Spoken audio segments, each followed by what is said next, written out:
அன்பிற்குரிய சகோதர சகோதரிகளே, புனிதமிக்க ரமலான் மாதத்தில் அல்லாஹுடைய பேரர்களால் நபிமார்களுடைய வரலாறு என்ற தொடர் நிகழ்ச்சியிலே சில நபிமார்களின் வரலாறை நாம் அறிந்திருக்கிறோம். மேலும் சில நபிமார்களின் வரலாறை அறியவிருக்கிறோம்.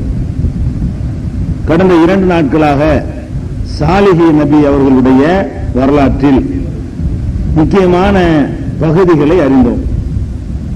அதுல விடுபட்ட சில செய்திகள் என்னவென்று சொன்னால், நபி அந்த சாலிஹ் அலைஹிஸ்ஸலாம் அவர்களுடைய சமுதாயத்தில் அபூ ரிகால் அப்படின்ற ஒரு ஆள் இருந்தார். அந்த ஆள் மாத்திரம் அந்த அழிக்கப்படக்கூடிய நேரத்தில் ஹரம்ல, அதாவது மக்காவுல புனித ஆலயம் இருக்கு இல்லையா, அந்த இடத்துல அவர் இருந்திருக்கார். அதனால அந்த நேரத்தில் அவர் அழிக்கப்படவில்லை.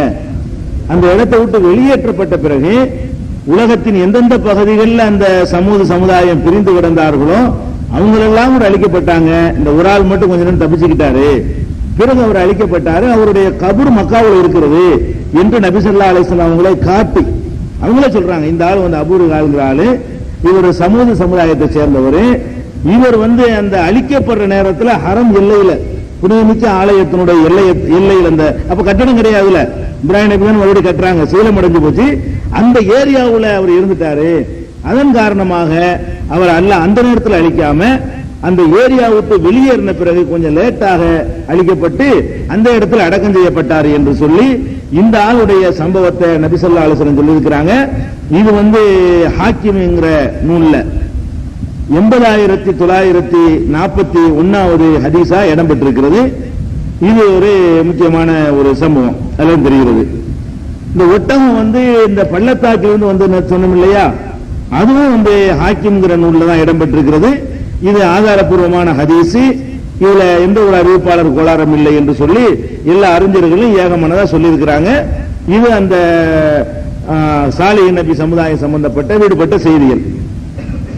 அதுக்கப்புறம் அந்த அபூ ரிகால்ங்கிற ஆள் புதைக்கப்படும் பொழுது அப்ப கொஞ்சம் தங்கத்தையும் போட்டு புதைங்க அப்படின்னு அந்த காலத்துல சொன்னாங்களாம். அந்த காலத்து மக்கள் வாழ்ந்தவங்க இந்த ஆள் ஒரு அடையாளத்துக்காக வேண்டி கொஞ்சம் தங்கத்தையும் சேர்த்து போட்டு புதைங்கன்னு சொன்னாங்க.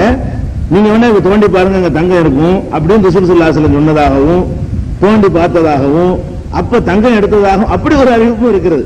இந்த அபூ ரிகால் என்பவருடைய கபர் மக்காவில் இருக்குது. அது சம்பந்தமா உள்ள ஹதீஸ் ஆதாரப்பூர்வமானது. ஆனால் அங்க ஒரு தங்கம் இருக்கு, நீங்க தோண்டி பாருங்க, இல்ல உள்ள இருக்கும் என்று ரசூல் ஸல்லல்லாஹு அலைஹி வஸல்லம் சொன்னார்கள் என்று அபூ தாவூதுல, அதே மாதிரி இப்னு ஹிப்பான்ல, பைஹக்கில, இன்னும் பல நூல்கள்ல இடம்பெற்றிருக்கிறது. இது எல்லா நூல்லையுமே இந்த செய்தி அறிவிக்கக்கூடியவர் இரண்டாவது அறிவிப்பாளர் புஜைர் பின் அபி புஜைர் என்ற ஒருவர் அறிவிக்கிறார். அபூ புஜைர் என்பாருடைய மகன் புஜைர். இவர் கரெக்டான ஆளு இல்ல, இவர் கூட குறை சொல்லக்கூடிய ஆளு, இவர் நல்ல அறிவிப்பாளர் கிடையாது என்று சொல்லி இவருடைய ஹதீசுகளை எல்லா அறிஞர்களும் நிராகரிச்சுட்டாங்க. அப்படிப்பட்ட ஒரு பலவீனமான செய்தி தான் இருக்கே தவிர இந்த அபூ ரிகால்ங்கிற ஆளுடைய கபர் அங்க இருக்குது என்பது மட்டும் உண்மை.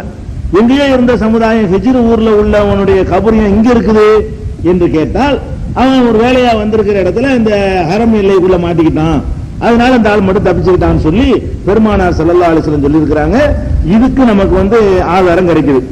இது போக இந்த ஒட்டகத்தை அறுத்தாங்க இல்லையா, அறுத்து கொண்டாங்க இல்லையா, அதுக்கு சில ஆளுக்கு பேரை சொல்லு, ஒட்டகத்தை அறுத்ததுக்கு ஆள் பேரலாம் கண்டுபிடிச்சு அந்த காலத்தில் நடந்த ஒரு சம்பவம் அறுத்தாங்கன்னு வந்துருச்சு. இதின்பாத அஷ்காக ஒரு மோசமான ஒருத்தன் அதை அறுத்தாங்கிறோட அல்லா நிப்பாட்டிக்கிட்டான். அல்லாஹ்வுடைய ரசூல் அந்த ஆளுடைய பேரு என்னன்னா சொல்லல, பேர் தேவையும் இல்லை. ஒருத்தன் அறுத்து கொண்டு விட்டான், அழிக்கப்பட்டாங்க, முடிஞ்சு வச்சுக்கத. அதுக்கு பேரு என்னங்கிறதுக்காக வேண்டி ஒரு பெரிய கிஸ்ஸா 2-3 பேர் சொல்றாங்க. அதுல அது நமக்கு தேவையில்லாத விஷயம். அவன் அது போக 2 பொம்பளைங்க இருந்தாங்களாம், அந்த பொம்பளைங்க தான் அறுக்க தூண்டி விட்டாங்களாம். இப்படின்னு சொல்லி அந்த பொம்பளைகளுக்கு சில கிஸ்ஸாக்கள்லாம் ஜோடிச்சு இப்படி சில கதைகள் எல்லாம் இருக்கிறது. அந்த மாதிரி கதைகளை எல்லாம் நம்ம நம்பக்கூடாது. சாலிஹ் அலைஹிஸ்ஸலாம் சம்பந்தப்பட்ட செய்திகள்ல இதுதான். இது போக இன்னொரு இந்த அபூ ரிகால் சம்பந்தமா இன்னொரு செய்தி ஒன்று இருக்குது. ஏன்னா இதெல்லாம் நாளைக்கு பாப்பீங்க, ஹதீஸ் நூல்களை போட்டிருப்பாங்க, நீங்க இவ்வளவுதான் சொன்னீங்க, இதுக்கு மேல வேற எல்லாம் இருக்குதா அப்படின்னு நீங்க கேட்டக்கூடாது. அதனால இன்னொரு செய்தி என்னன்னு கேட்டா, சாலிஹ் நபி என்ன பண்ணாங்களா, அந்த அபூ ரிகால்ங்கிறவரை ஜக்காத் வசூல் பண்றதுக்கு அனுப்புனாங்களாம். பல பகுதிகளுக்கு அனுப்பி வச்சாங்களாம். அப்படி வைக்கும் பொழுது அந்த ஆள் என்ன பண்ணியிருக்காரு, இங்க இந்த மக்காவுடைய பகுதிகளில் ஜக்காத்தை வசூலிக்க வந்திருக்கிறார். வந்த இடத்துல அந்த ஆள் ஜக்காத்து கொடுக்கிறவர் நினைஞ்சிருக்காரு, இந்த அவருக்கு ஆட்டை எடுத்துட்டு போப்பான உடனே அவர் நல்ல ஒரு ஆடு தான் எனக்கு வேணும்னு கேட்கிறாரு. நல்ல தரமான அதிகமா பால் கறக்கக்கூடிய ஆடு தான் ஜக்காத்தை வாங்கிக்கிறேன் அப்படின்னு இந்த அபூர்கால் சொன்னாராம். உடனே அந்த ஆள் சொல்றாரு, இல்லப்பா வேணாம் 2 ஆடு வேணாலும் எடுத்துக்க, முக்கியமா நான் செல்லமா வளர்க்குறேன், அந்த மாதிரி ஆட்டை நீ கேட்காத, வேண்டாம் 2 வேண்டாம் எடுத்துக்க முடியாது, 3 வேண்டாம் எடுத்துக்க முடியாது, 4 வேண்டாம் எடுத்துக்க முடியாது, அதான் எடுக்கணும்னு சொல்லி ஒரு புரியாதம் பிடிச்சாரு. அதோட கோபத்தில் அந்த ஆள் இவர் கொண்டு விட்டார். யாரு அந்த ஜக்காத்து யார்கிட்ட வசூலிக்க போனாங்களோ அவர் என்ன பண்ணிட்டாரு, இவ்வளவு புரியாதம் பிடிக்கிறான்னு அந்த கொண்டு விட்டாரு. கொண்டு விட்ட உடனே நேர அவர் சாலி நபிட்ட போயிட்டாரு. கொண்டு விட்டு நேர சாலி நபிட்ட போய் இந்த மாதிரி நான் தான் வந்து புரியாதம் பிடிச்சேன், ஒரு ஆட்டை கொடுத்து வாங்கிட்டு போகாம நான் செல்லமா வளர்க்குற ஆட்டை திருப்பி திருப்பி கேட்டேன், அதனால நான் கொண்டு விட்டேன் அப்படின்னு சாலி நபி என்ன பண்ணாங்க, எல்லாம் அந்த அபூர்வ நாசமாக்குன்னு சொல்லி துவா செஞ்சாங்க. அப்படிங்கிற ஒரு செய்தி வந்து அறிவிப்பாளர்களை பொறுத்தவரைக்கும் கரெக்டா இருக்குது. இப்னு குஸைமாவுலையும் ஹாக்கிமுலையும் இடம்பெற்றிருக்கிறது. ஆனால் ஒரு விஷயத்தை நீங்க விளங்கிக்கிறேன்னு, சாலிஹ் நபி அவர்கள் ராஜ்யம்லாம் நடத்திக்கிட்டு இருக்கல. அழிக்கப்படுறதுக்கு முன்னாடி சாலிஹ் நபி என்ன கவர்மெண்ட்டை நடத்தினாங்க, ஜக்காத் வசூலிக்கிற அளவுக்கு மக்கா வரைக்கும் அவங்களுடைய ஆட்சியை பரவி இருந்துச்சு. அந்த மாதிரியான நிகழ்ச்சிகள் வந்து அந்த சம்பவங்கள் அவங்க இருந்த நிலையில இருந்து அப்படி வாய்ப்பு கிடையாது. இங்க இருந்து வந்து ஜக்காத் வசூலிக்கிற அளவுக்கு பிரம்மாண்டமா ஒரு ஹிஜ்ரிங்கிற பகுதியில இருந்து வரணும். அவ்வளவு பெரிய தொலைவுல வந்து ஆட்சி நடத்துற அளவுக்கோ ஜக்காத் வசூலிக்கிற அளவுக்குலாம் இல்ல. இன்னும் சொல்ல போனா அவர் அனுப்பப்பட்டது சமூக கூட்டத்துக்கு மட்டும் நல்லா சொல்லிட்டான். சாலிஹ் நபி அனுப்பப்பட்டது யாருக்கு தான், சமூக சமுதாயத்திற்கு தான்.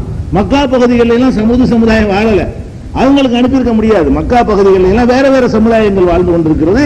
சமூதி என்ற இலா சமூத அகாகும் சாலிஹா, சமூக சமுதாயத்திற்கு தான் சாலிஹ் அனுப்பணும்னா அவங்களுக்கு தான் ஒரு சட்டம் போடணும். வேற ஒரு சமுதாயத்துக்கு சட்டம் போடுவதோ உத்தரவு போடுவதோ வசூலிப்பதோ ஜக்காத்து கலெக்ட் பண்றதோ ஒண்ணுமே முடியாது, அது வேற ஒருத்தர் இருப்பார். அதனால இந்த செய்தி கருத்து அடிப்படையில் தவறு என்று சொல்லி பல அறிஞர்கள் வந்து இதை வந்து குறை கூறி இருக்கிறார்கள். இதை நம்ம வந்து கவனத்தில் வச்சுக்கிறணும். சாலிஹ் நபியுடைய சம்பவத்தை பொறுத்த வரைக்கும் இதை தவிர வேற என்ன சொன்னாலும் அவங்க சாலிஹ் நபியுடைய மனைவி பேரு அப்படி இப்படி பல கிசாக்கள்லாம் இருக்குது, அதெல்லாம் ஒண்ணுமே ஆதாரம் கிடையாது என்று வழங்கிக் கொள்ளணும். அடுத்து நம்ம முக்கியமான ஒரு இறை தூதருடைய வரலாறுக்குள்ள போறோம். யாருன்னா இப்ராஹிம் அலைஹிஸ்ஸலாத்து வஸ்ஸலாம் அவர்கள். இந்த இப்ராஹிம் அலைஹிஸ்ஸலாத்தை பொறுத்த வரைக்கும் ரொம்ப முக்கியமா தெரிந்து கொள்ள வேண்டிய, நம்ம முஸ்லிம்களை பொறுத்த வரைக்கும் நம்ம வாழ்க்கையோட பின்னி பிணைந்த ஒரு தூதர் இருக்கிறாங்கன்னு சொன்னா அது இப்ராஹிம் நபி தான். மற்ற நபிமார்களுடைய வரலாறு தான் தெரிஞ்சுக்கிறோமே தவிர அவங்க கொண்டு வந்த வழிமுறைகள் யாரும் நமக்கு மார்க்கமாக்கப்படல, பின்பற்றல. நம்ம செய்கிற பல காரியங்கள் யார் வழியாக வந்ததுன்னு சொன்னா இப்ராஹிம் நபி கொண்டு வந்தது நபி ஸல்லல்லாஹு அலைஹி வஸல்லம் புதுப்பிக்க வந்திருக்கிறாங்க. அதனால நமக்கு ரொம்ப நெருக்கமான தொடர்பு உள்ளவர்கள் யாருன்னு கேட்டா இப்ராஹிம் அலைஹிஸ்ஸலாம் அவர்கள். அதுல ஒரு பெரிய அதிசயமான ஒரு நிலைமை என்னன்னு கேட்டா 3 மதத்துக்காரங்களும் மதிக்கிற ஒரே ஆள் அவர் தான். வேற ஒரு ஆட்களை வந்து மாத்தி மாத்தி வித்தியாசப்படுத்திடுவாங்க. யூதர்களும் மதிப்பாங்க இப்ராஹிம் நபியை, ரொம்ப சிறப்பானவர் மதிப்பாங்க. கிறிஸ்தவர்களும் மதிப்பாங்க. அந்த அவங்களுடைய வேதங்கள்ல ஈசாவுக்கு அடுத்து கொஞ்சம் கண்ணியமா சொல்லப்படக்கூடிய அவர் தான். ஈசாவுக்கு அடுத்து கொஞ்சம் கரப்ட் இல்லாம ஒரு கெட்ட நடத்த இல்லாதவராக சித்தரிக்கப்படுற ஒரு ஆள் யாருன்னு கேட்டா இப்ராஹிம் நபி தான். இப்ராஹிம் நபியை பத்தி தான் கொஞ்சமாவது கண்ணியமாக நினைஞ்சிருக்கிறாங்க, அவங்க குறிப்பிட்டிருக்கிறாங்க. அப்படி 2 சமுதாயத்தினாலையும் ஆபிரகாம் என்று அதை வந்து மற்றவங்க சொல்லுவாங்க. ஆபிரகாம் என்று சொல்லப்படக்கூடிய இப்ராஹிம் அலைஹிஸ்ஸலாத்து வஸ்ஸலாம் அவர்கள் 3 சமுதாயத்தினால் மதிக்கப்படக்கூடிய ஒரு சிறந்த நபி. இவர்களுடைய வரலாறு தான் மற்ற எல்லா வரலாறுகளையும் விட அதிக அளவில் கிடக்கிறது. அளவுல எடுத்துக்கொண்டோமே ஆனால் மற்றவர்கள் ஒரு பிரச்சாரம் தான் கிடைக்கும். மற்ற நபிமார்கள் எடுத்து பார்த்தீங்கன்னா ஒரு பிரச்சாரம் தான் கிடைக்கும். இவங்க வாழ்க்கையில உள்ள சம்பந்தப்பட்ட பல விஷயம் நமக்கு மார்க்கமா இருக்கிறதுனால நிறைய செய்திகள் இவங்க வாழ்க்கையிலிருந்து கிடைக்கிறது. ஃபர்ஸ்ட் இவங்களை பத்தி தெரிஞ்சுக்க வேண்டிய என்னன்னு கேட்டா அவங்க இறை தூதரா இல்லையாங்கிறது ஒரு ஆதாரம் ஒன்று சொல்லணுமா இல்லையா?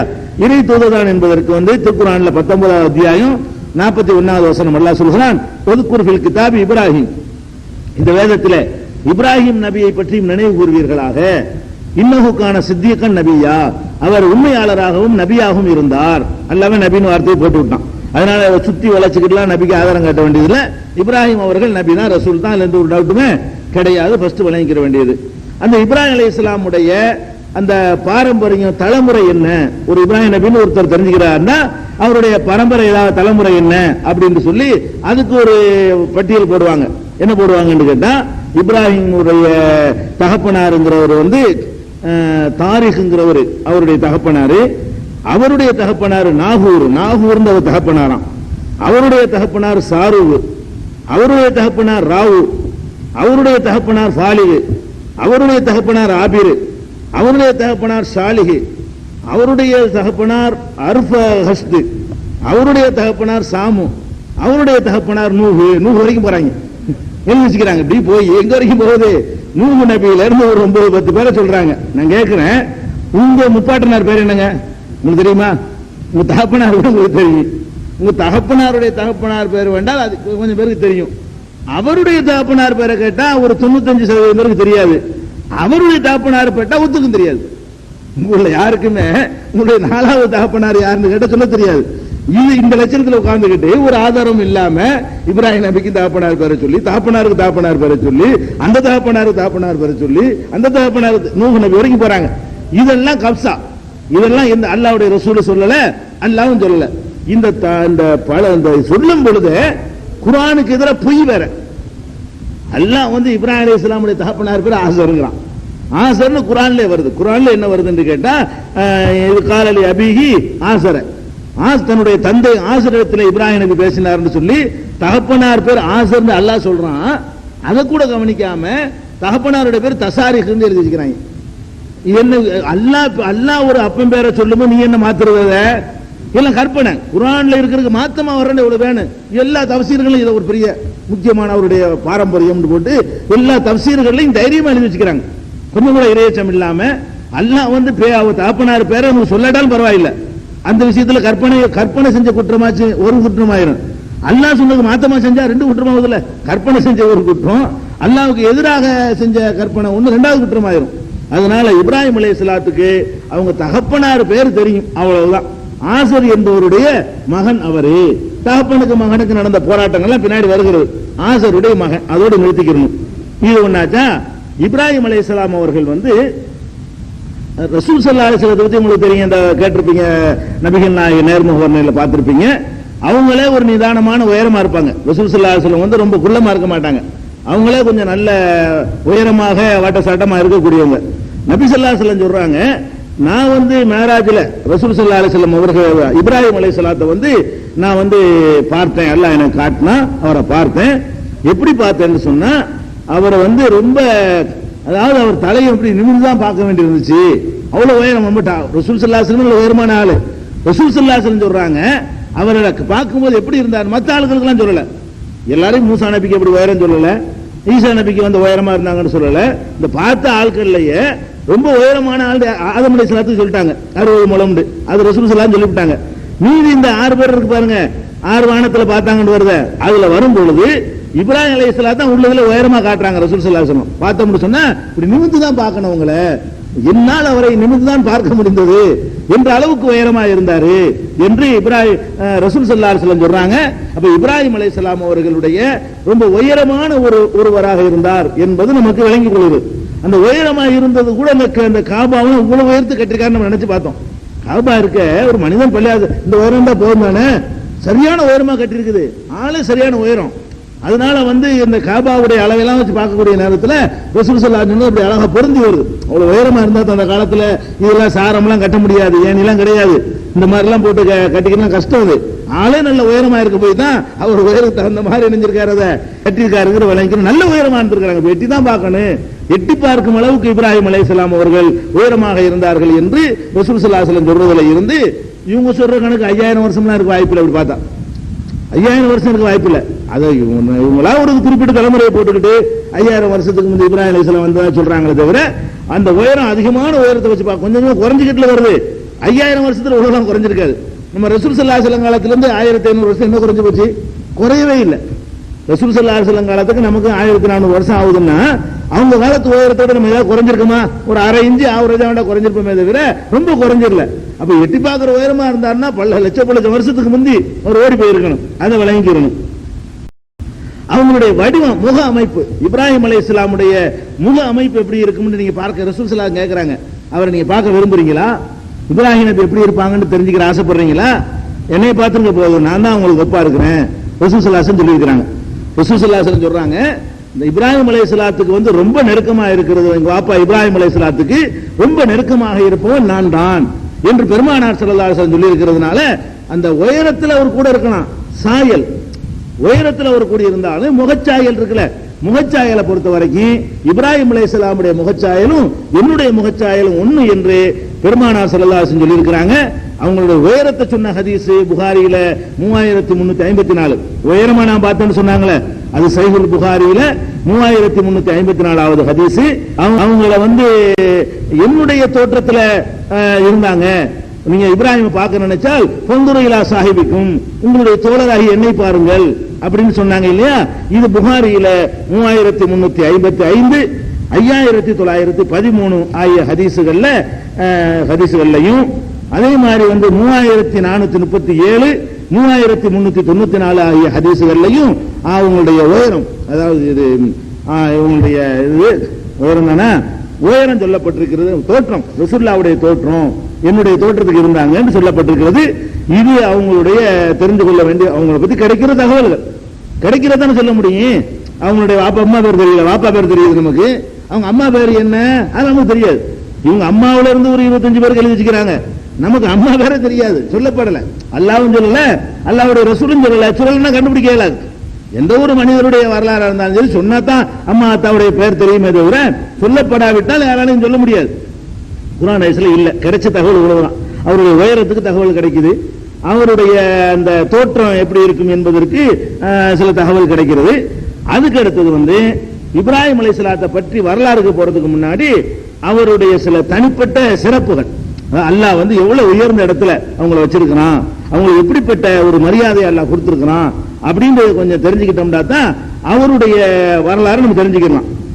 அல்லாஹ் சொல்லி காட்டுகிறான் 2வது அத்தியாயம் 131வது வசனத்துல, உமை எர்கப மில்லத் இப்ராஹிம இல்லாமன் சபிய நஃப்ஸஹு, யார் தனக்குத்தானே மூடனாகி விட்டானோ அவனை தவிர இப்ராஹிமின் மார்க்கத்தை யார் புறக்கணிக்க முடியும்?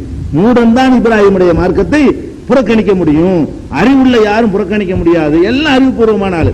அது மாதிரி நடந்து கொண்டாரு. உலக திஸ்தபைனாஹு பித்துன்யா, இந்த உலகத்திலே நாம் அவரை தேர்ந்தெடுத்துட்டோம். உலகத்திலே அவர்தான் டாப், உலகத்திலே சிறந்த ஒருத்தர் சொல்றதா இருந்தா திருக்குர்ஆனுடைய பார்வையில அவர்தான், அவரை தேர்ந்தெடுத்து விட்டோம். இன்னஹு ஃபில் ஆகிரத்தி லமின ஸாலிஹீன், மறுமையிலேயும் நல்லோரில் ஒருவராக இப்ராஹிம் அலைஹிஸ்ஸலாம் அவர்கள் இருப்பார்கள் என்று அல்லாஹ் அவங்கள ரொம்ப உயர்வாக அவங்கள தூக்கி சொல்லுகிறான்.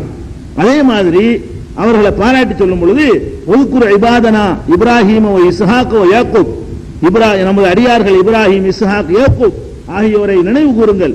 உலில் ஐதி வல் அப்சார், நல்ல கூரிய மதி படைத்தவர்களாகவும் உடல் வலிமை மிக்கவர்களாகவும் இருந்தாங்க. 3 பேர் நல்ல திடகாத்திரமான ஆளுக்கலாம். அந்த 3 நபர்களுமே ரொம்ப இப்ராஹிம் அலைஹிஸ்ஸலாம் அப்படி இருப்பாங்களாம், இஸ்ஹாக் நபி அப்படி இருப்பாங்க, யாக்கூப் நபி அப்படி இருப்பாங்க.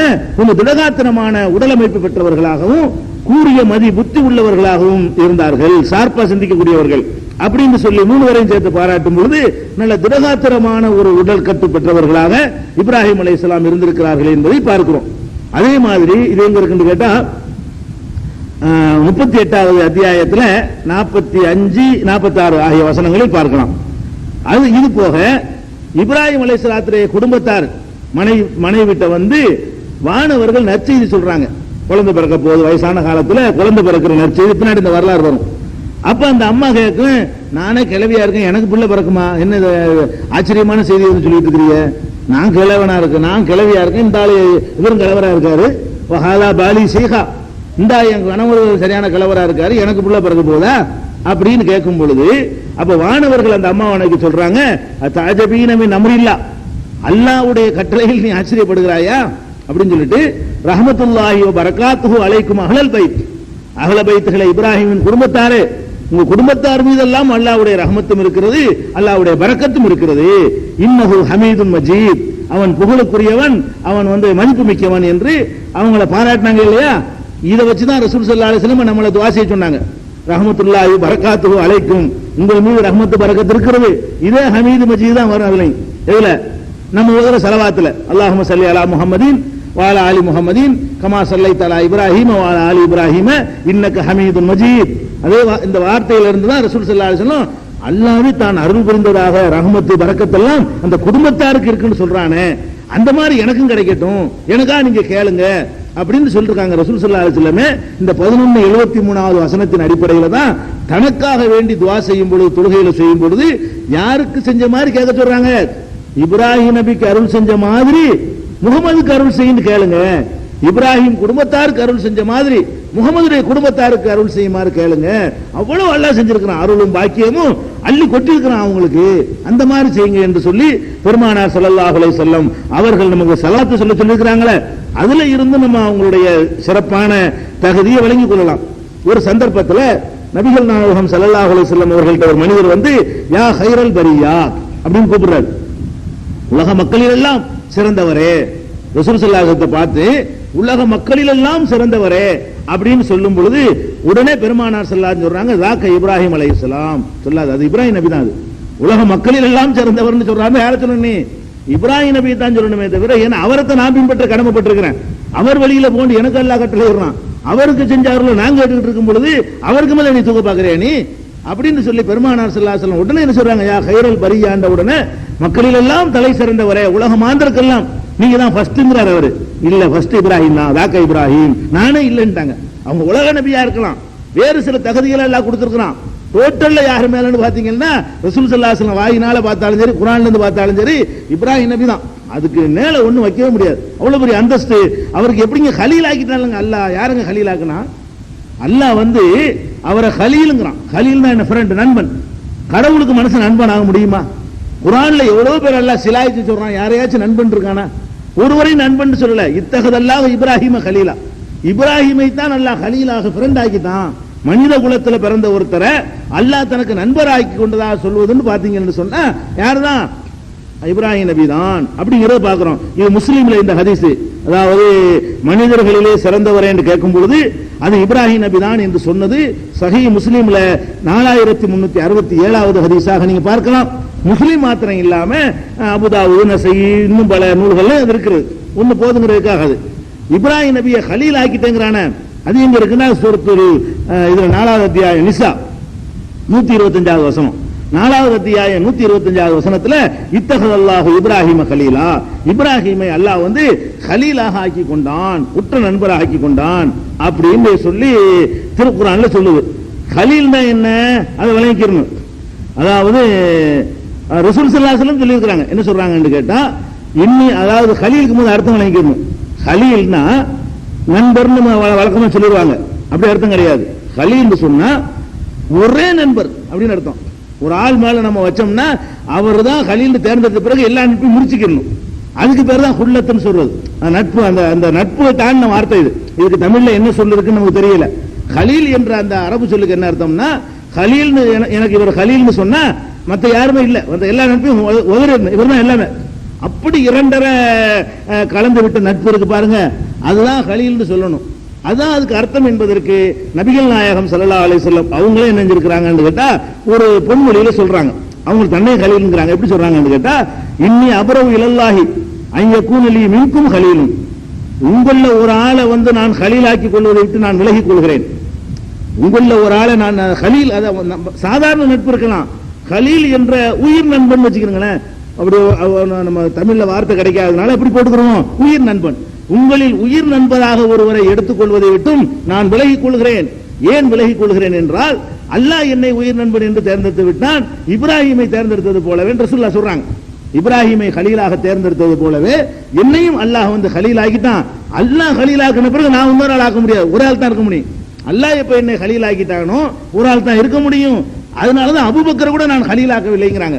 அவர் நண்பர் தான், உயிர் நண்பர் ஆக்க மாட்டான். உயிர் நண்பன் அல்லாஹ் மட்டும்தான் அப்படின்னு சொல்லி பெருமானார் ஸல்லல்லாஹு அலைஹி வஸல்லம் சொல்றாங்க. எப்படி சொல்றாங்க? இத்தகதனி இன்னல்லாஹ தஆலா கதித்தகதனி கலீலா, அல்லாஹ் என்னை கலீலாக தேர்ந்தெடுத்துக் கொண்டான். கமத்தகவ இப்ராஹிம கலீலா, இப்ராஹிமை உற்ற நண்பராக ஆக்கியது போல என்னையும் தேர்ந்தெடுத்துக் கொண்டான். உலவு குந்து முத்தகிதம் மின் உம்மத்தி கலீலன், என் சமுதாயத்தில் யாரையாவது நான் கலீலாக ஆக்கிக் கொள்வதாக இருந்தால் லத்தகல்து அபூபக்கரின் கலீலா, அபூபக்கரை கலீல் ஆக்கியிருப்பேன். ஆக்க முடியாது. அல்லாஹ் நட்பாக்கிட்ட பிறகு, அல்லாஹ் கலீல் ஆக்கின பிறகு வேற ஆளை மறந்துடணும் என்ற காரணத்திற்காக சாதாரண நண்பர் அவர் வச்சுக்கிறமே தவிர உற்று நண்பர்ங்கிற நிலையில என்னை ஆக்கிட்டான் ரசூல் ஸல்லல்லாஹு அலைஹி வஸல்லம் சொல்றாங்க. அந்த வகையில் ரசூலுல்லாஹ்வுடைய வரலாறு ரெண்டாவது வருவோம். கலீலுக்கு அர்த்தம், கலீல்னா அவ்வளவு நெருக்கமான நட்பு. இந்த நட்பு வந்து அல்லாஹ் வைத்தது. அல்லாஹ் வந்து யாரை கலீலாக்குன்னு சொல்லுவதுன்னு பார்த்தா குர்ஆன்ல சொல்வது இப்ராஹிம் நபியை சொல்கிறார். நபி ஸல்லல்லாஹு அலைஹி வஸல்லம் அவர்கள் ஆக்குனது வந்து அடுத்து வேதம் வந்து அதுல சொல்லப்படும், வேதம் வராத. அதனால ரசூல் ஸல்லல்லாஹு அலைஹி வஸல்லம் சொல்ல முடியும். ரசூல் ஸல்லல்லாஹு அலைஹி வஸல்லம் என்ன செய்றாங்க? என்னை இறைவன் கலீலாக்கி கொண்டான் என்று சொல்லி காட்டியிருக்கிறார்கள். இது சஹீஹுல் புகாரியில 800 முதல் வால்யூம்ல பார்க்கலாம். 827வது ஹதீஸ் முதல் வால்யூம்லயே இந்த சம்பவத்தை பார்க்கலாம். இது இப்ராஹிம் அலைஹிஸ்ஸலாத்துக்கு அல்லாஹ் கொடுத்திருக்கிற பெரிய கிரேட். அல்லாஹ் வந்து கலீல் நண்பராக ஆக்குவது என்பது இதுக்கு மிஞ்சின ஒரு கிரேடே கிடையாது. அடுத்தவருடைய சிறப்புகள்ல உள்ளது என்னன்னு கேட்டா, நமக்கு அல்லாஹ் இடக்கூடிய கட்டளை திருக்குர்ஆன்ல பல இடங்கள்ல என்ன சொல்றான்னு கேட்டா, குல் சதகல்லாஹ், நபியே நீங்கள் சொல்லுங்கள் அல்லாஹ் உண்மை சொல்லிவிட்டான். ஃபத்தபிஉ மில்லத இப்ராஹிம் ஹனீஃபா, இப்ராஹிமுடைய மார்க்கத்தை நீங்கள் என்ன செய்யுங்க, உறுதியாக நீங்கள் பின்பற்றுங்கள். நேர்வழியில் நின்று இப்ராஹிம் நபியுடைய மார்க்கத்தை நீங்க பின்பற்ற வேண்டும். இப்ராஹிம் நபியை பின்பற்றுமாறு அல்லாஹ் நமக்கு கட்டளையிடுறான். கட்டளையிட்டு ரசூலுல்லாஹ் சொல்ல சொல்றான், மக்கள்கிட்ட போய் சொல்லி விடுங்கள் இப்ராஹிம் நபி மார்க்கத்தை நீங்க எல்லாம் பின்பற்றணும். 395 இதை பார்க்கலாம். அதே மாதிரி வந்து 4:125 அல்லாஹ் சொல்லி காட்டுகிறான், ஒமன் அஹ்ஸனு தீனன் மிம்மன் அஸ்லம வஜ்ஹஹு லில்லாஹி வஹுவ முஹ்ஸின், நன்மை செய்தவராக தன்னுடைய கவனத்தை தன்னுடைய முகத்தை அல்லாஹ்வுக்காக பணிய செய்து விட்டாரே, அவரை விட நல்லவர் யார் இருக்க முடியும். ஒத்தபா மில்லத்தை இப்ராஹிம் ஹனீஃபா, இப்ராஹிம் மார்க்கத்தை வந்து பின்பற்றுகிறாரே, அவரை விட சிறந்தவர் யார் இருக்க முடியும். அல்லாஹ்வுக்காக தன்னை அர்ப்பணித்துக் கொண்டு இப்ராஹிமுடைய மார்க்கத்தை பின்பற்ற, நம்ம இஸ்லாமே இப்ராஹிமுடைய மார்க்கம் தான். இந்த இஸ்லாமிய மார்க்கம் இருக்க இதுவே மில்லத்த முகமது கிடையாது, இது மில்லத்த இப்ராஹிம்.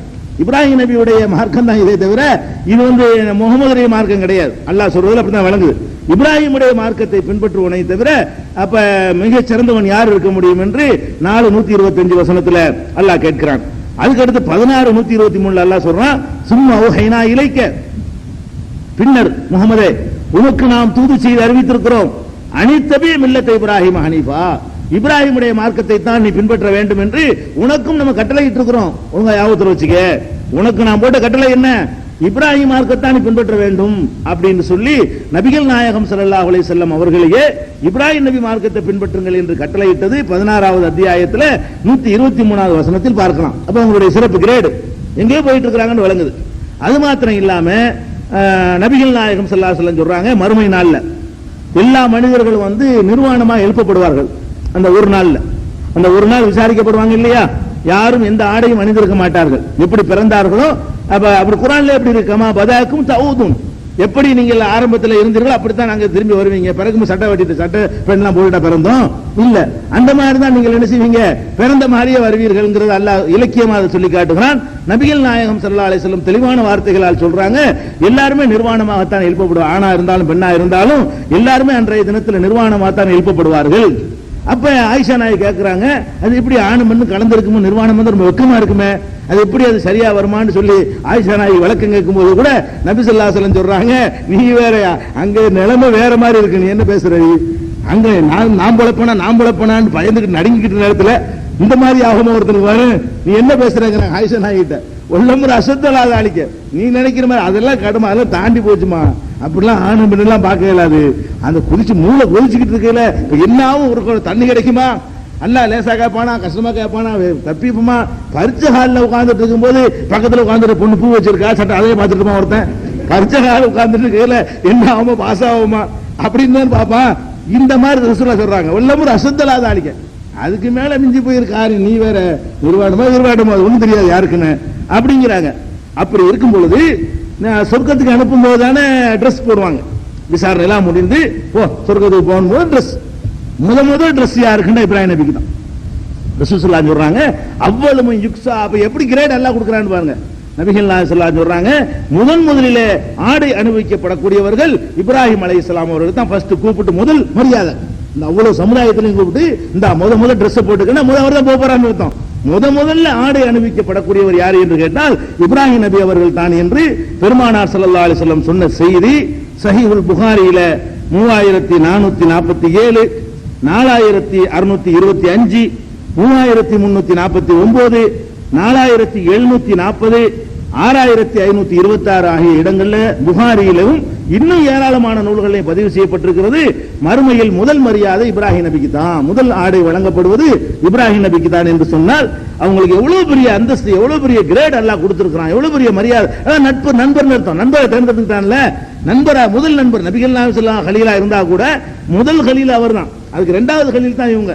அதனால ஃபர்ஸ்ட் இது யாருக்கு கொடுக்குறான்னு கேட்டா இப்ராஹிம் நபிக்கு தான் என்பதை இந்த ரசூல் ஸல்லல்லாஹு அலைஹி வஸல்லம் பொன்மொழியிலிருந்து தெரிந்து கொள்கிறோம்.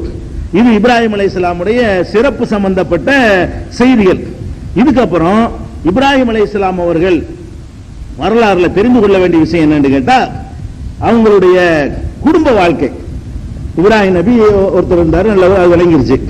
அவங்களுடைய குடும்பத்தை பொறுத்த வரைக்கும் இதுவரை நம்ம சொன்ன நபிமார்கள் வரலாறுகள்ல எந்த நபியுடைய குடும்ப உறுப்பினர்கள் பட்டியல் நமக்கு கிடைக்கவே இல்லை. ஆதம் அலைஹிஸ்ஸலாமுக்கு மட்டும்தான் ஹவ்வா ஹதீஸ்ல கிடைக்குது. அதுக்கப்புறம் அவங்க புள்ள குட்டிகள் விஷயம் கிடைக்கல. அவங்க புள்ள குட்டி யாருன்னு நமக்கு தெரியலையே.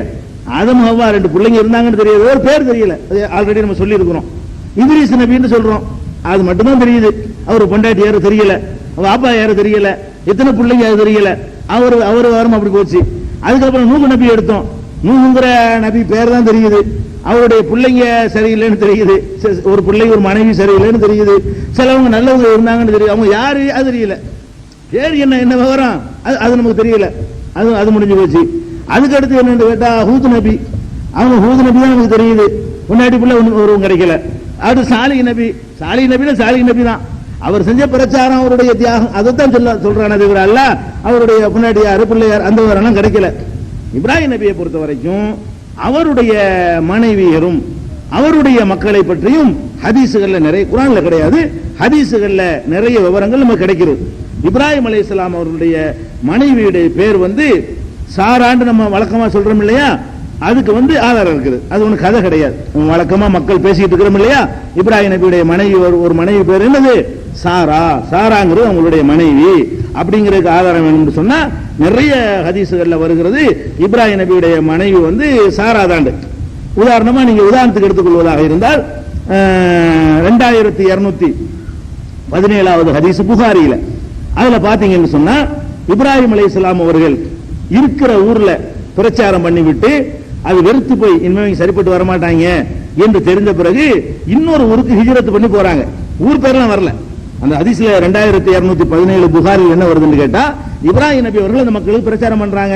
பிரச்சாரத்தை நான் பிந்தி சொல்ல போறேன், அப்புறம் ரொம்ப துன்புறுத்துறாங்க, நெருப்பு குண்டத்தை வளர்க்குறாங்க, தூக்கி போடுறாங்க, அதுல நல்லா காப்பாத்திடுறான், இனிமே இந்த ஊர்ல இருந்து சரிப்பட்டு வராதுன்னு சொல்லிட்டு அவர் ஊரை மாத்துவோம், வேற ஊருக்கு போவோம் அப்படின்னு சொல்லி இன்னொரு ஊருக்கு ஹிஜ்ரத் பண்ணி போறார். ஹிஜ்ரத்னா என்ன, மனைவி மக்கள் கூட்டிட்டு போறதுன்னு ஹிஜ்ரத். ஆனா கூட்டிட்டு போறது மனைவி மக்கள்னா மக்களை போய் பிறக்கல, இந்த மனைவி மட்டும் தான் இருக்கிறாங்க, ஒரு மனைவி தான் இருக்கிறாங்க. அவங்க யாருன்னா அவங்க தான் சாராவை அழைத்து கொண்டு ரசூல் ஸல்லல்லாஹு அலைஹி வஸல்லம் நினைச்சாங்க போனாங்க. எங்க போனாங்க, ஒரு ஊருக்கு போனாங்க. சாரி, இப்ராஹிம் அலைஹிஸ்ஸலாம் அவர்கள் சாராவை அழைத்து கொண்டு என்ன செஞ்சாங்க, போனாங்க. ஒரு மன்னர் அங்க ஆட்சி பண்ணிட்டு இருந்தாரு, அந்த ஊருக்கு போனாங்க. போன உடனே அந்த மன்னத்தை போய் சொல்றாங்க, இப்ராஹிம் ஒரு அழகான பெண்ணோட வந்திருக்கிறாரு. அவங்க ஒரு மாதிரியான ஆள் போல இருக்கு, சபலம் உள்ள ஆள் போல இருக்கு. அவங்க கிட்ட போய் என்ன செய்யறாங்க, ஒரு ஆள் வந்திருக்கிறாரு வெளியூர்ல இருந்து, ஒரு அழகான பெண்ணோட வந்திருக்கிறாரு அப்படின்னு சொல்லி அங்க போய் மெசேஜ் அவனுக்கு கொடுத்துட்டாங்க. உடனே என்ன செய்யறாங்கன்னா அவன் கூப்பிட விடுறான், அந்த 2 பேரும் கூட்டிட்டு வாங்க. இன்னொரு ஊருக்கு தானே போயிருக்காங்க, அகதியா தானே போறாங்க. அழைத்து வர சொன்ன உடனே இது யாரு அப்படின்னு கேட்கும் பொழுது என் சகோதரின்றார். அவர் என் சகோதரி அப்படின்னு சொல்லி போடுறாரு. உன்னோட யாரோ ஒரு பெண்ணை கூட்டு வந்திருக்கிறாங்க, அது யாரு? அப்ப மனைவிட்ட சொல்றாங்க, இந்த மாதிரி கேட்டான். ஏன்னு கேட்டா, இவன் இந்த உலகத்திலேயே முஸ்லீம்னு சொன்னா அல்லாஹ் நம்ம கிட்ட நம்ம 2 பேரும் தான் இருக்கிறோம் அவர் சொல்றாரு. அப்ப அந்த ஊர்ல ஒருவரும் ஏத்துக்கலன்னு வழங்குது.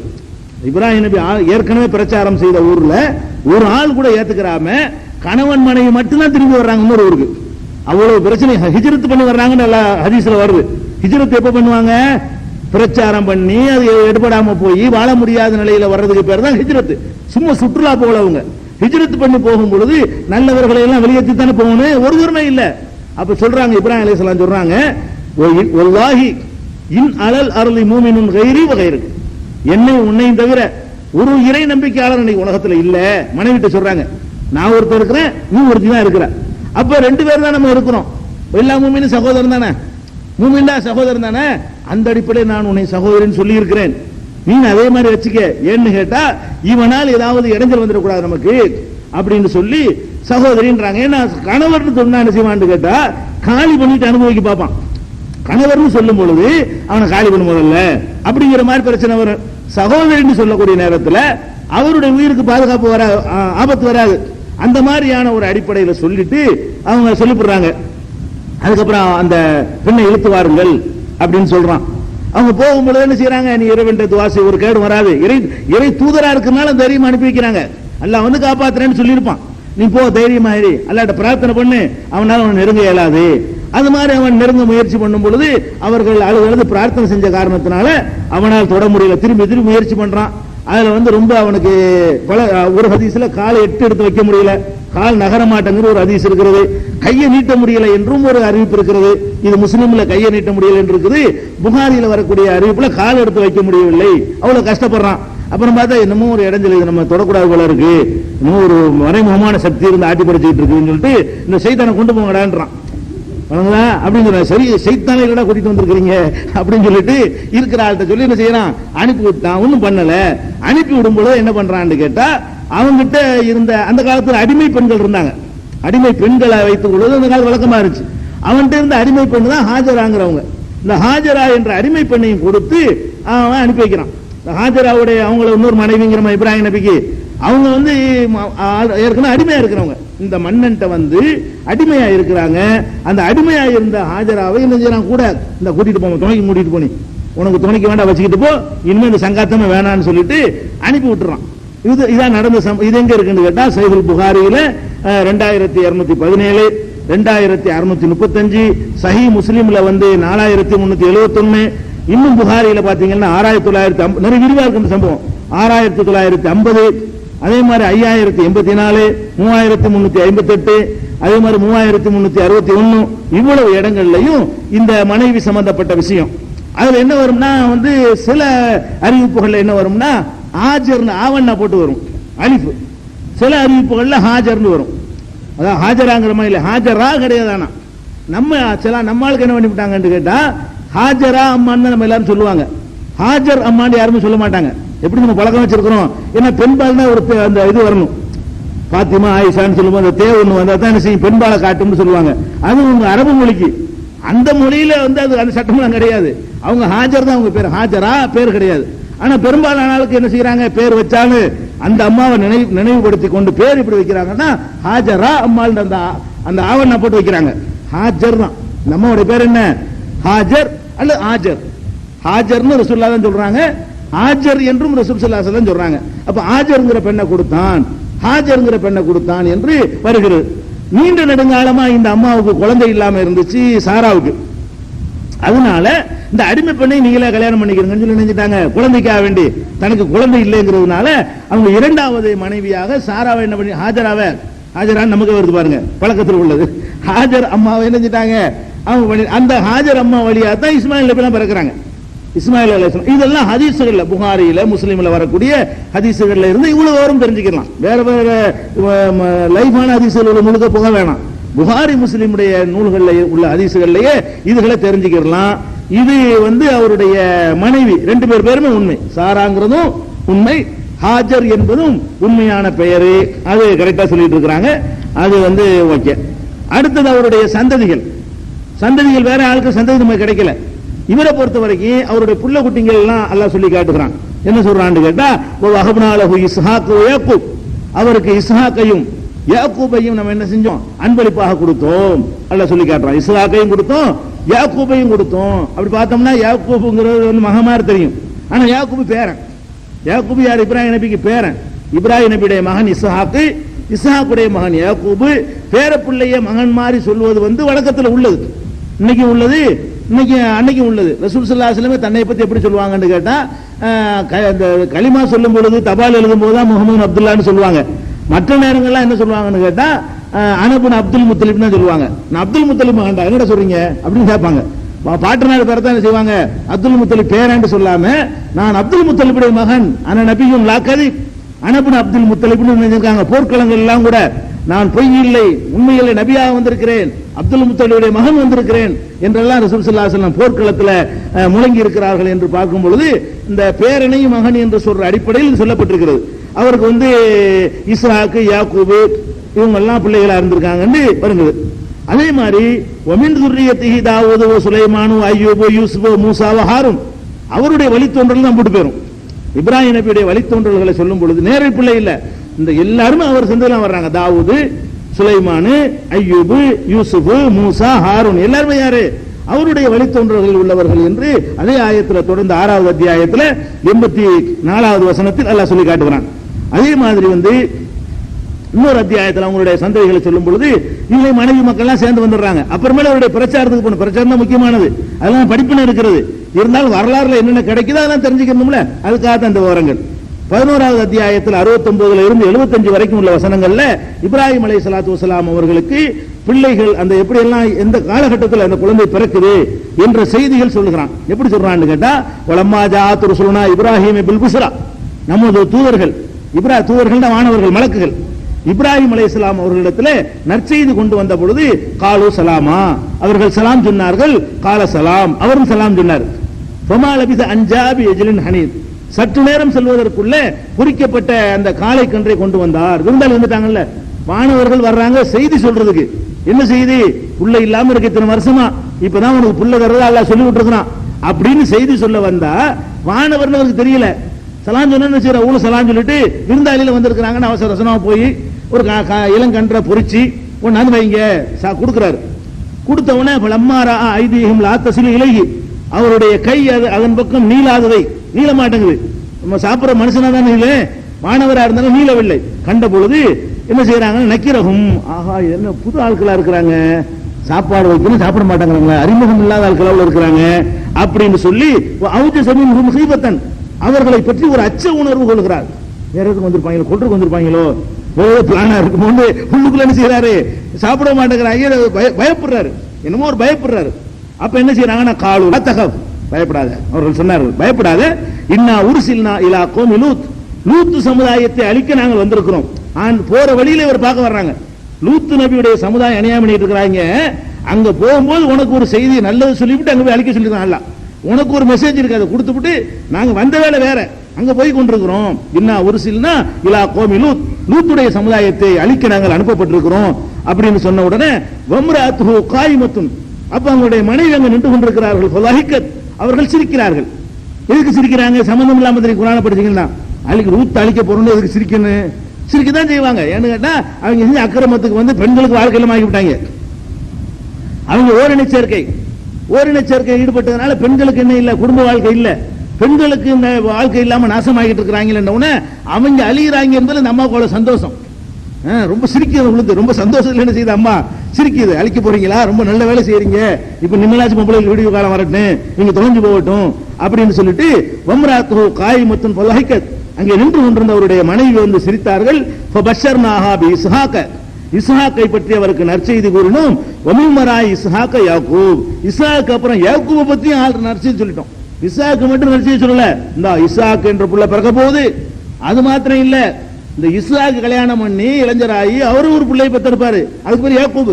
அதையும் சேர்த்தே உனக்கு என்ன பண்ணிவிட்டோம்? நற்செய்தி சொல்லிட்டோம். புள்ள கொடுக்கிறத விட அந்த புள்ளைக்கு உள்ள பிள்ளையும் கொடுக்கிறதுக்கு பாருங்க, அவர் வாழ்வார் என்பதற்கு கேரண்டி. உனக்கு ஒரு பிள்ளையை தரோம்னு சொல்லிட்டு மூணு நாள் செத்து போச்சுன்னா இப்ப சாவாது கன்ஃபார்ம். இந்த ஆளு இந்த சொல்றது என்ன விளங்குது? நம்ம பிள்ளைக்கும் தந்துட்டு அந்த பிள்ளைக்கும் புள்ள பிறக்குங்கிறாங்களே, அப்ப என்ன அர்த்தம்? ஒரு குறைஞ்சபட்சம் 25 வயசு வாழணும்ல, குறைஞ்சபட்சம் ஒரு 20-25 வயசு வரைக்கும் என்ன செய்யும்? இந்த புள்ள வாழுங்கிற ஒரு கேரண்டி. சாவாது, 5 வயசுல சாவாது, கண்டிப்பா அடி சொல்லலாம். 5 வயசுல சாவாது, 10 வயசுல சாவாது, பருவம் அடைகிற வயசு வரைக்கும் சாவாது, கல்யாணம் பண்ற வரைக்கும் இந்த புள்ள சாவாதுன்னு கேரண்டி அதுல அடங்கி இருக்கிறது. இதனால இந்த ஆயத்தை வைத்துக் கொண்டுதான் அறுக்கப்பட்டது யாருதான்? இஸ்மாயில் அலைஹிஸ்ஸலாம் அறுக்க போனாங்களே. சில பேர் இஸ்ஹாக்னு சொல்லிட்டு இருக்காங்க, நம்ம தப்சீர்ல எழுதிக்கிறாங்க எப்படி இஸ்ஹாக் நபி தான் அறுக்கப்பட்டதுன்னு சொல்லி. இஸ்ஹாக் நபி இல்லை என்பதற்கு இதுவே பெரிய சான்று. ஏன் இந்த குழந்தை வந்து இவர் சாவ மாட்டார்னு சொல்லிவிட்டு அறுக்க சொல்லி நான் தான் இருப்பேன். ஏற்கனவே சொல்லியாச்சு, என்ன சொல்லியாச்சு? உனக்கு இஸ்ஹாக்ங்கிற பிள்ளையும் தந்தாச்சுப்பா, அந்த இஸ்ஹாக் சாவ மாட்டாரு, அவர் கல்யாணம் பண்ணுவாரு, அவருக்கு ஒரு புள்ள பிறக்குன்னு சொல்லிவிட்டு அதுவும் அல்லாஹ் சொல்லி சொன்ன பிறகு புள்ளை போய் அருண்ட நானும் இருப்பேன், நீங்க அவரு இப்பதான் என்ன இருக்குதுன்னு அடுத்த சாவ மாட்டேன்னு தெரியுமே, அல்லாஹ் உத்தரவாதம் பண்ணிட்டான்ல சாவ மாட்டாருன்னு. சாவ மாட்டேன்னு அல்லாஹ் உத்தரவாதம் சொல்லிட்டு அறுக்க சொன்னா நீங்க இருப்பீங்க, நான் இருப்பேனுங்க. இதுல இப்ராஹிம் நபிக்கு என்ன பெரிய தியாகம் இருக்குங்கிற? இஸ்மாயில்ல தெரியாது, அவர் இருப்பாரா போவாரா தெரியாது. அவரை அறுக்க துணிவதுதான் தியாகமே தவிர இவர் அணிக்க துணிவது தியாகம் கிடையாது. ஏற்கனவே சொல்லியாச்சு சாவ மாட்டாருன்னு. அதனால கடைசி நேரத்தில் காப்பாற்றப்பட்டுருவார்னு தெரியும். அல்ல சும்மா விளையாட்டுக்கு சொல்றான், நம்மகிட்ட அல்ல உறுதிமொழி தந்துட்டானே, சாவ மாட்டார், கூட்டிட்டு போ, தைரியமா கூட்டு போவோம் அப்படிங்கிற மாதிரி போயிடும். அதனால இது அறுக்கப்பட்டது வந்து அறுக்கப்படல, அழைத்து சென்றது இஸ்மாயில் தான் என்பதற்கு இந்த வசனத்தையும், அதாவது 11:71 வசனத்தையும் அறிஞர்கள் சான்றா காட்டுவாங்க. அப்ப அந்த அம்மா சொல்லுது, யா வைலத்தா, சின்ன பெரிய கைசதான் கேடு, என்ன கேடு முடிஞ்சோம். அலிது ஆனா அஜூசும், நான் கிளவியா இருக்கும்போது புள்ள பெற போறேனா? என்ன சொல்றீங்க? நான் கிளவியா இருக்கிறேன், எனக்கு பிள்ளையா? வஹாலா பாலி ஷேகா, இதோ என்னுடைய கணவர் வேற கிழவனா இருக்கிறாரு, இவரும் கிழவன் நானும் கிழவி, எங்களுக்கு பிள்ளையா? இன்னஹாதால ஷைஉன் அஜீப், இது பெரிய ஆச்சரியமான செய்தியா இருக்கிறது அப்படின்னு அவங்க சொல்றாங்க. அப்பதான் அந்த ஆச்சரியப்படுகிறாயா அல்லாஹ்வுடைய ரஹமத்து பரக்கத்தெல்லாம் உங்கள் மீது இருக்கிறது என்று வானவர்கள் சொன்னாங்களே, ஹமீது மஜீது அந்த வசனத்தை சேர்த்து சொல்றாங்க. அதுக்கப்புறம் இது என்னன்னு கேட்டா, வயசான காலத்தில் இந்த புள்ள கொடுக்கப்பட்டுச்சுன்னு விளங்குது. எதுக்கு இதை சொல்றோம்னு கேட்டா, இப்ராஹிம் நபிக்கு இஸ்ஹாக் என்ற குழந்தையை அல்லாஹ் கொடுத்தது எப்பன்னு கேட்டா, ரொம்ப தள்ளாத வயசுல. எவ்வளவு தள்ளாத வயசு? புள்ளைய வாங்கின ஆளுக்கு நம்பிக்கை வர மாட்டேங்குது, அவ்வளவு தள்ளாத வயசு. அந்த அம்மாவுக்கே நம்பிக்கை வர மாட்டேங்குதுன்னா பாருங்களேன், தள்ளாத வயசுனா அவ்வளவு தள்ளாத வயசு. கணவனும் சரியா தளர்ந்து போயிட்டாரு, மனைவியும் தளர்ந்து போயிட்டாங்க. அந்த வயசுல என்ன செய்யறான் அல்லாஹ் குழந்தையை கொடுத்திருக்கிறான்னு விளங்குது. இதுல இருந்து இன்னொரு விஷயம் விளங்குறது, ஒரு இப்ராஹிம் நபிக்கு அவருக்கு இத்தனை வயசு போல ஹலீலுக்கு அல்லாஹ்வுடைய உற்ற நண்பருக்கு இத்தனை வயசு வரைக்கும் பிள்ளை இல்லை. அப்ப பிள்ளையை உண்டாக்கிற ஆற்றல் அவருக்கு சுயமா இருந்தா எப்ப உண்டாக்கணும் அப்போ உண்டாக்கி இருப்பாரு. ஒரு மனிதனுக்கு எப்ப புள்ள தேவை? 95 வயசுல பிள்ளைய பத்து விட்டு எப்படி வளர்க்கறது, அதை எப்படி ஆளாக்குறது? பெற வேண்டிய காலத்துல பெற்றா தானங்க அதை வளர்த்து ஆளாக்க முடியும், அது பாசம் செலுத்த முடியும். அவருக்கு அந்த மாதிரி காலகட்டத்தில் பிள்ளைக்கு ஏங்குற காலத்தில் எல்லாம் கொடுக்கல. இப்ராஹிம் நபியுடைய இதை எப்படின்னா, நாவூரார பிள்ளைய தாங்கன்னு கேட்கறீங்களே, நம்ம ஆளுக்கு என்ன செய்ய, நாவூர் ஆண்டவரே பிள்ளைய தாங்க, மைதீன் ஆண்டவரே. இப்ராஹிம் நபியுடைய லெவல் இது. அல்லாஹ்வுடைய கலீல் இருக்காங்க நண்பர், முதல் மரியாதை அல்லாஹ்ட்ட பெற போறாங்களே, அவங்களுடைய நிலைமை என்னன்னு, தள்ளாத வயசுல முடிஞ்சு போச்சுன்னு கையெற்று போய் இன்னும் கிடையாது பிள்ளை இல்லாம இருந்துரும் அந்த அம்மாவும் நம்பிக்கை இழந்த ஒரு நேரத்தில் இந்த அபார் உனக்கு அல்லாஹ் பிள்ளை இருந்திருக்கான்னு சொல்லி அவங்க நம்ப மாட்டேங்கிறாங்க அந்த மனைவி என்பதை பார்க்கிறோம். இது 1169 75 இருக்குது. அது மாத்திரம் இல்ல, இஸ்ஹாக்கு மட்டும்தான் தள்ளாத வயசுல எல்லாம் கொடுத்தான், இஸ்மாயில கொடுத்தது தள்ளாத வயசுல தான். இஸ்மாயில் நபி அவர் கொடுத்தானே கொஞ்சம் முந்தின்னு சொல்லலாமே தவிர, ஆனா கண்டிப்பா எப்பதான் தள்ளாத வயசுல தான். 14:41 அத்தியாயம் 41 வசனத்தில் அல்லாஹ் சொல்லி காட்டுகிறான், அல்ஹம்துலில்லாஹி அல்லதி வஹபலி அலல் கிபரி இஸ்மாயில் வ இஸ்ஹாக், இஸ்மாயிலையும் இஸ்ஹாக்கையும் முதுமையான வயசுல எனக்கு தந்திருக்கிறானே அந்த அல்லாஹ்வுக்கு எல்லா புகழும் இப்ராஹிம் நபி சொல்றாங்க. எனக்கு தந்திருக்கிறான் 2 குழந்தைங்களை. எப்ப தந்திருக்கிறான்?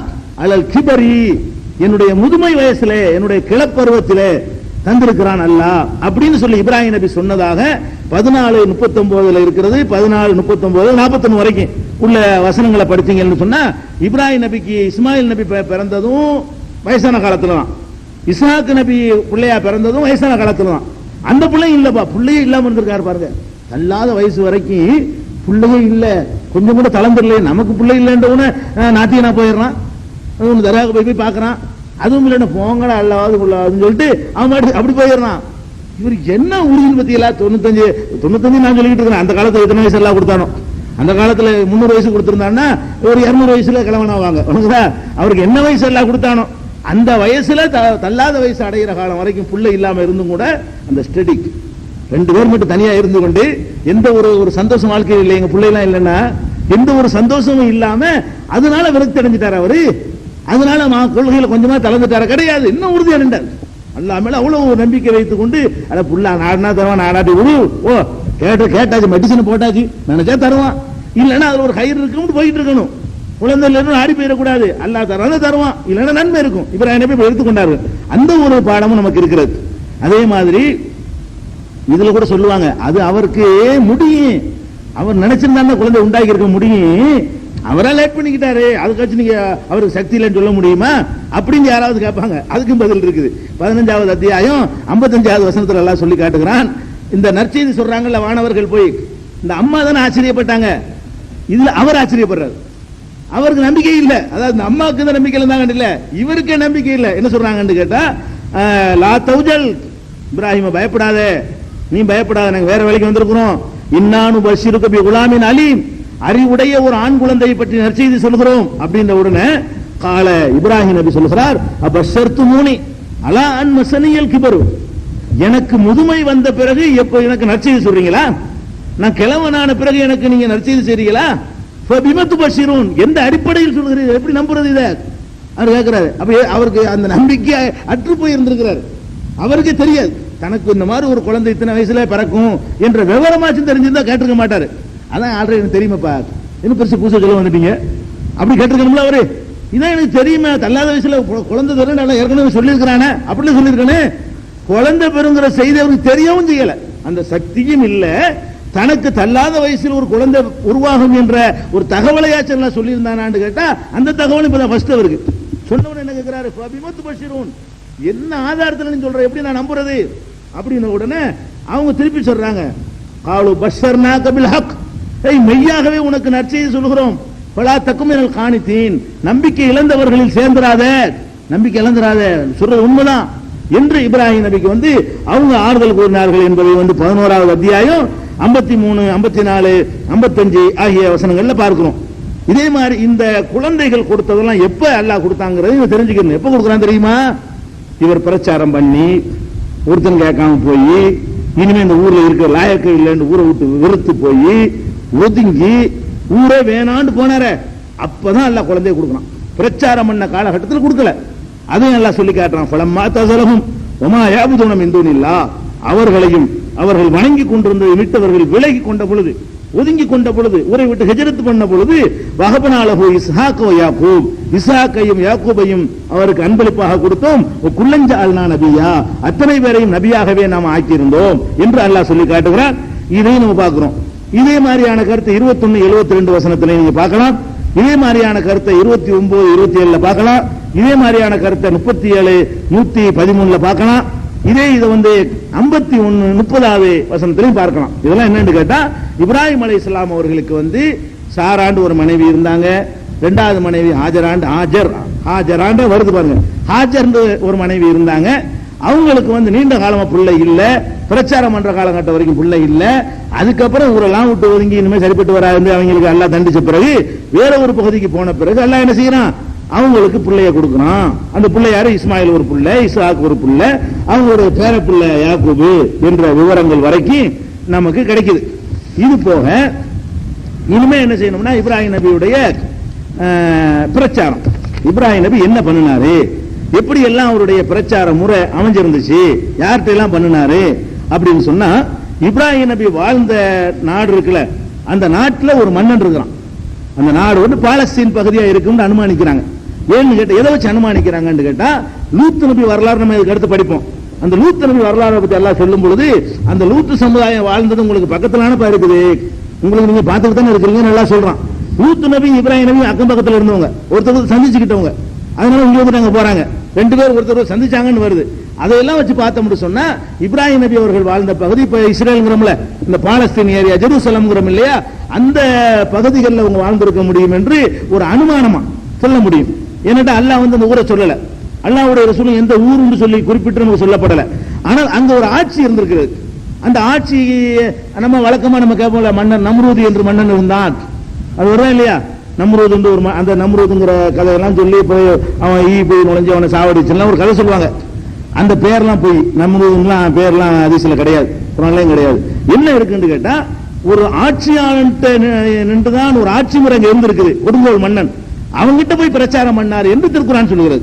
அவர் வாழ்ந்த காலத்துல ஒரு நாடு இருக்கிறது, அந்த நாட்டில் ஒரு ஆட்சி இருக்கிறது, அந்த ஆட்சியாளனை எதிர்த்து ஒரு பிரச்சாரம் பண்ணாரு என்ற விவரத்தை நீங்க திருக்குர்ஆன்ல 2வது அத்தியாயத்துல பக்ராவுல 258வது வசனத்தில் பார்க்கலாம். என்ன வருதுன்னு கேட்டா, அலம் தர இலல்லதி ஹாஜ்ஜ இப்ராஹீம ஃபி ரப்பிஹி, இப்ராஹிம் இடத்திலே இறைவன் விஷயமாக தர்க்கம் செய்தானே, இப்ராஹிமிடம் போய் கடவுளை குறித்து தர்க்கம் செய்தானே, அவனை பற்றி நீ அறிவீரா? எதுக்கு, என்ன தைரியத்தில் அவன் தர்க்கம் செய்யறான்னு கேட்டா, அன் ஆத்தாஹுல்லாஹுல் முல்க, அவனுக்கு ஆட்சியை அல்லாஹ் கொடுத்திருக்கிற காரணத்தினால் அவன் தர்க்கம் செய்யறான். ஆட்சி இருந்து வழங்குகிறது. அன் ஆத்தா, அவர் போய் சந்திச்ச ஆளு ஆட்சி உள்ள ஒருத்தன் தான், மன்னன், மன்னன் வழங்குது. அன் ஆத்தாஹுல்லாஹுல் முல்க, அவனுக்கு ஒரு ஆட்சி அல்லாஹ் கொடுத்திருந்தான். எப்படி அந்த தர்க்கம் நடந்துச்சு? இது கால இப்ராஹிம் சொன்னார், ரப்பி அல்லது யுஹீ வ யுமீத், என்னுடைய இறைவன் உயிர்ப்பிப்பான் மரணிக்க செய்வான் அப்படின்னு மன்னன் போய் சொல்றாரு. அவன் என்ன சொல்றான்னு கேட்டா, அனவுஹி வ யுமீத், நானும் செய்வேன, என்ன உயிர்ப்பிக்கிறது மரணிக்கிறது தானே, நானும் உயிர்ப்பிப்பேன், நானும் மரணிக்க செய்வேன் அப்படிங்கிறான். இவன் எந்த அர்த்தத்தில் சொல்றான்னு கேட்டா, அதாவது நினைச்சா உயிரோட வாழ விட்டுருவேன், நினைச்சா கொண்டு போடுவேன், அப்படி அர்த்தத்தில், செத்தால உயிர்ப்பிக்கிற அர்த்தத்தில் சொல்லல. அவன் வார்த்தை ஜாலம் விளையாடுறான். உயிர்ப்பிக்கிற மரணிக்க செய்யறதா, ரெண்டு பேரும் கூட்டிட்டு வர சொல்லி ஒரு கிஸ்ஸா சொல்லுவாங்க. 2 பேரை கூட்டு வர சொன்னா, இங்க 2 பேர் இருக்காங்களா, இந்த பாரு மரணிக்க செஞ்சுட்டேன், இந்த பாரு உயிரோட விட்டுட்டேன், ஒருத்தனை கொண்டு விட்டு ஒருத்தனை கொல்லாம விட்டு இந்த பாரு உயிர்ப்பிச்சுட்டேன், இந்த பாரு அப்படி செஞ்சான்னு சொல்லுவாங்க. இது கிஸ்ஸா இல்லாட்டாலும் அந்த அர்த்தத்துல சொல்றாங்க. அவன் என்ன உயிர்ப்பிக்கிற ஆற்றலா பெற்றுனா, நான் நினைச்சா உயிரோட வாழ வைக்கிறேன், நினைச்சா உன்னை கொல்லவும் செய்வேன், எனக்கு நான் அந்த ஆற்றல இருக்கிறேன், செத்தால உயிர்ப்பிக்க மாட்டேன், அந்த அர்த்தம் சொல்லல. அவன் வார்த்தை ஜாலம் பண்ண உடனே இவர் என்ன பண்றாருன்னா, வார்த்தை ஜாலம் பண்ண முடியாம வேற டாபிக் தூக்கி போடுறாரு. இப்ராஹிம் நபி ரொம்ப ஷார்ப்பு, சரியான மூளை, பயங்கரமான ஷார்ப்பு. ஆதம் அலைஹிஸ்ஸலாத்தையும் மிஞ்சிடுவார் போல, அவ்வளவு ஷார்ப்பா அந்த ஆர்குமெண்ட் எல்லாம் பாத்தீங்கன்னா அப்படி வரும். அப்ப கால இப்ராஹிம் சொன்னாரு, அது கரெக்ட் தான், சரி அது போய் பேச வேலை இல்லை, அது போய் பேசிக்கிட்டு இருந்தோம்னா இதை திருப்பி திருப்பி சொல்லுவான். அந்த டாபிக் அப்படி விட்டுவிட்டு டாபிக்கை மாத்துறாரு. இன்னல்லாஹ யஅதி பிஷம்ஸி மினல் மஸ்ரிக், இறைவன் கிழக்கிருந்து சூரியனை கொண்டு வந்துட்டு இருக்கான். நீ என்ன, நீ இறைவன் தானே, மேற்கிருந்து கொண்டு வா, கிழக்கிருந்து கொண்டு வர்றான்ல, போய் மேற்கிருந்து கொண்டு வா வைப்போம். பஹதி பிஹா அன்த மினல் மக்ரிபி, நீ மேற்கிருந்து கொண்டு வா. புஹித்தல்லதி கஃபர், அந்த நிராகரிப்பவன் வாயடைத்து போனான் என்று அல்லாஹ் சொல்லி காட்டுறான். பாயிண்ட் என்னன்னு கேட்டா, இப்ராஹிம் நபி காலத்துல ஒரு கொடுங்கோல் மன்னனை எதிர்த்து அவர் பிரச்சாரம் செய்திருக்கிறார் என்பதை இந்த வசனத்தில் விளங்கிக்கிறோம். மன்னனுக்கு பேர் நமக்கு தெரியுது, ஒரு கொடுங்கோன்மை ஆட்சி இருக்கிறது. இந்த ஆட்சி மட்டும்தானா, அவங்களுடைய கொள்கை என்ன, கோட்பாடு என்ன, சமுதாயத்தின் நடவடிக்கைகள் என்ன, அவங்க வாழ்ந்த பகுதிகளுடைய அந்த பகுதியெல்லாம் நீங்க பார்க்கணும் இல்லையா, அதெல்லாம் பார்க்க வேண்டியிருக்கனால இன்ஷா அல்லாஹ் நாளைக்கு இப்ராஹிம் நபி தொடர்பான மற்ற விஷயங்கள் இதுல மார்க்க சம்பந்தமா வரும். நாளைக்கு உள்ளதெல்லாம் இன்னைக்கு உள்ளது மார்க்க சம்பந்தமா